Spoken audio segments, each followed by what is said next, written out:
Not if you've been here before. You're out on a run and really pushing the pace. All of a sudden, you just can't seem to push hard anymore, and you drastically slow down. You feel a burn in your leg muscles, and they become really heavy. You fuss to yourself, ugh, lactic acid got me again. But did it? Is lactic acid what caused this? From Global Human Performance, this is Learning Time with Coach Donald. In this episode, we're going to work on understanding lactate and fatigue. What actually is lactic acid? Well, lactic acid in your muscles is a misnomer, as that compound doesn't form in your body. Lactate is in fact the compound you're thinking of. The difference? It's the non-acidic version. What does lactate do in the body? Well, a few things, but namely, it helps provide us with energy and helps to measure muscle acidity. Wait, what? Yup.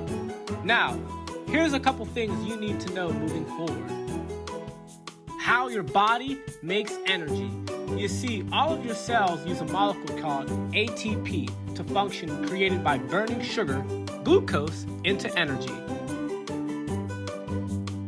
Even fat cells, called triglycerides in the body, get turned into glucose. You have two main ways to produce energy. Well, three, but for the sake of this, we'll just cover two. Anaerobic respiration creates energy fast using glucose without oxygen. It can produce a lot of lactate and hydrogen when it's the main energy source, and it burns out really quickly. The other is aerobic respiration, which takes glycolysis a little bit further using oxygen and produces a ton of energy without creating a whole lot of lactate. It just takes longer to kick in. Afterwards, lactic is shipped off to the liver and sometimes the other muscles to be made into more glucose, which can be used while you're training or competing. Not what you were expecting, right? So, what makes you hit the wall? The hydrogen molecules that your cells make when they use energy, they accumulate and they create that burning feeling when the muscle gets acidic. To fight this, your body uses its own buffers, lactate and especially bicarbonate, to clear out your muscles from the hydrogen ions. They are part of the water waste from your cells working and the CO2 you breathe out. When your muscles need to produce a lot of energy quickly, the hydrogen builds up faster than your muscles can clear it out, which you can totally feel as they become more acidic. Imagine if you went and ran a 400-meter lap on a track as fast as you can. You'd be lucky you can make it 3/4 of the way before you became a victim of your muscles shutting down. Well, that was grim, right? Not all hope is lost there.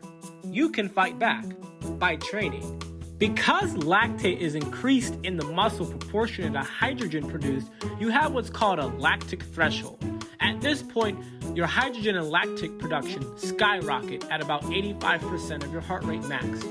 Training increases your lactate threshold so you can move at a faster pace and making it easier to prolong efforts below the threshold. Training increases your muscles' V8 engines, called mitochondria, which use oxygen to create massive energy aerobically, which decreases how much hydrogen you make. Training can also increase the rate at which your muscles can clear lactate and therefore get rid of the hydrogen ions. So, train like how? Interval training is a great way to do this. They are short, intense bouts of about 20 seconds to 5 minutes with about the same amount of time in rest. How it's conducted is based on your fitness, distance, and the speed of the movement. So there's a lot of variation. For example, imagine covering 200 meters 10 times with only 2 minutes of rest. These can be very hard anaerobic aerobic workouts that build hydrogen up and only give you a short time to partially get rid of it. Your body's so crushed that it adapts as it doesn't want to be crushed like that again. So there's a lot of variability, so make sure you either contact me, research more, or find a qualified coach to learn more from. I hope you learned some good information here. Make sure you follow me on Instagram @Coach_Donald and subscribe to our page. Happy training!